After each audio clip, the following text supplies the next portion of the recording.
In the fog-shrouded heart of Port Charles, where secrets fester like untreated wounds and alliances shatter like fragile glass, the air crackles with unspoken betrayals. The Quartermain mansion, that sprawling bastion of old money and older grudges, stands as a silent sentinel to the unraveling lives within. It's here, amid the opulent tapestries and the faint scent of aged bourbon, that Michael Corinthos faces a crossroads sharper than any blade. The weight of his fabricated tale hangs heavy, a noose of lies woven tight around the necks of those he claims to protect. But tonight, under the watchful eyes of Tracy Quartermain, the queen of cunning herself, that noose begins to tighten. Michael's voice, usually a steady anchor in the tempests of family feuds, trembles just enough to betray him. He leans forward in the leather armchair, his broad shoulders hunched like a boxer awaiting the bell. "If you're so certain I'm spinning this web, Tracy," he says, his eyes locking onto hers with the ferocity of a cornered wolf, "then let's end it. Call the police. Drag me down to the station and watch them peel apart every thread of my story." The room falls silent, save for the distant tick of a grandfather clock, each second a hammer blow against the fragile peace. Tracy, perched on the edge of her chaise like a falcon eyeing prey, doesn't flinch. Her lips curl into that signature smirk, part amusement, part venom, that has felled empires and broken hearts alike. Oh, but Tracy doubts him. Deep in her bones, where the ghosts of past deceptions whisper warnings, she senses the rot at the core of Michael's narrative. That elaborate yarn about Jacinda Bracken, played with chilling poise by the enigmatic Paige Herschel, feels too neat, too rehearsed, like a script penned in haste under duress. Jacinda, with her porcelain skin and eyes that hold the chill of forgotten winters, is no mere accomplice. She's the phantom thread binding Michael's alibi to the shadows of Drew Kane's ill-fated home.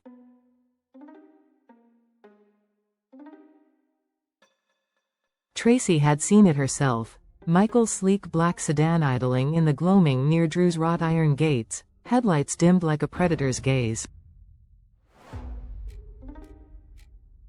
Was it reconnaissance? A desperate bid for leverage?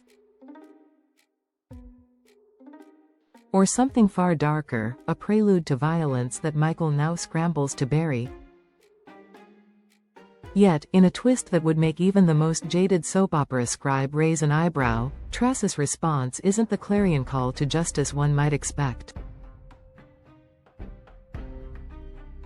No, she rises slowly, her silk blouse whispering against the fabric of her chair, and extends a manicured hand, not in accusation, but in solemn pact. "I swear it, Michael," she murmurs, her voice a velvet blade, "my lips are sealed." What I glimpsed that night by Drew's curb. It vanishes into the ether, as if it never was. The promise lands like a thunderclap in a library, echoing with the gravity of oaths sworn in blood. But Tracy's mind races ahead, a chess grandmaster plotting 10 moves deep. She will shield him, yes, at all costs. Not out of blind loyalty to the Quartermain name, but because in this viper's nest, protecting one's own is the only currency that endures. Schemes unfurl in her thoughts. Forged alibis, whispered bribes to key witnesses, perhaps even a feint toward Jacinda to muddy the waters further. Michael exhales, relief warring with suspicion in his gaze, unaware that Tracy's vow is a double-edged sword, honed for the day it might turn back on him. As the mansion's chandeliers cast their golden webs across the foyer, the scene shifts like a camera pan to a far grimmer tableau. The Davis residence, a modest haven turned prison of paranoia. Alexis Davis, the lioness of the law whose courtroom battles have toppled titans, paces her living room with the restless energy of a caged storm. The fire in the hearth sputters fitfully, casting erratic shadows that dance like specters on the walls adorned with framed photos of daughters long grown and grudgingly independent.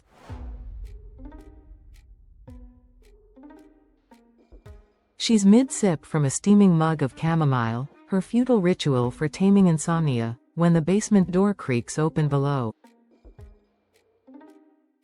A sound so innocuous, yet it slices through the quiet like a siren's wail. Her heart stutters. Rick Lansing, her ex-husband, that silver-tongued serpent who slithers through life's cracks, has slipped his bonds. Hours earlier, in a desperate gambit born of fractured trust, Alexis and her unlikely ally had consigned him to the dim confines of the cellar, his wrists bound with zip ties reinforced by sheer willpower. Rick, ever the survivor, with his chiseled jaw and eyes that gleam like polished obsidian, had played the penitent role to perfection. But freedom calls to men like him, and in the suffocating dark, he'd nod through his restraints like a beast tasting liberty's metallic tang. Now, undetected, he ascends the stairs on silent feet, each step a predator's prowl. In his fist, clutched like a talisman of vengeance, gleams the dagger of Helena Cassadine, a relic from the Cassadine vaults, its hilt encrusted with emeralds that whisper of poisonings past and empires built on bones. Constance Towers' Helena, that grande dame of depravity, would approve. The blade, curved and cruel, bears the faint etchings of ancient curses, a fitting heirloom for Rick's rage. Alexis sinks onto the sofa, oblivious, her mind adrift on waves of worry for her entangled kin. The cushions sigh beneath her, a momentary comfort in the encroaching chill.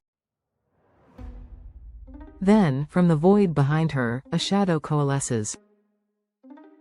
Rick materializes like a nightmare given form, his breath hot and ragged against her ear.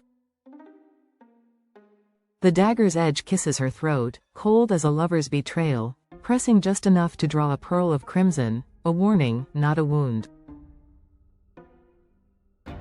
"Miss me, Alexis?" he hisses, his voice a guttural rasp laced with the bitterness of years scorned. Time fractures in that instant. Alexis freezes, her mug tumbling to the rug in a shatter of porcelain and spilled serenity.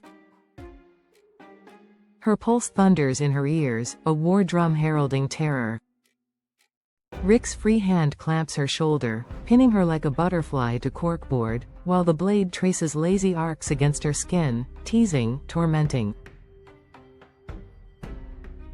Memories flood her. Their whirlwind courtship, the venomous divorce, the endless cycle of attraction and annihilation that defines them.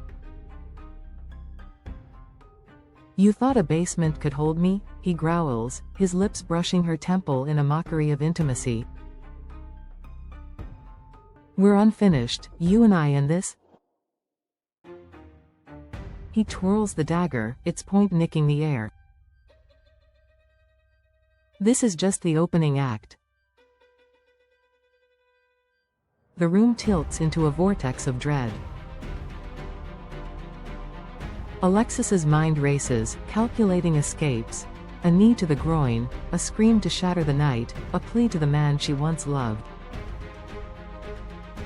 But Rick anticipates, his grip ironclad, his whispers venomous litanies of blame. "You locked me away like some rabid dog, Alexis. For what? To play savior to your precious circle of fools?" The blade dips lower, hovering over the frantic beat of her jugular, and in that suspended horror, Port Charles holds its breath. Fans of General Hospital hearts pounding in sync with the on-screen pulse, lean closer to their screens, whispering prayers to the soap gods for intervention. And lo, deliverance arrives not with a bang, but with the sharp crack of resolve. Ava Jerome, Maura West's tour de force of sultry menace and maternal ferocity, bursts through the front door like a tempest unchained. Her stiletto heels click with lethal precision on the hardwood, her crimson lips parted in a snarl of fury. Ava, that phoenix risen from the ashes of her own scandals, had been en route for a clandestine strategy session, her mind awhirl with plots to neutralize the threats encroaching on their fragile truce.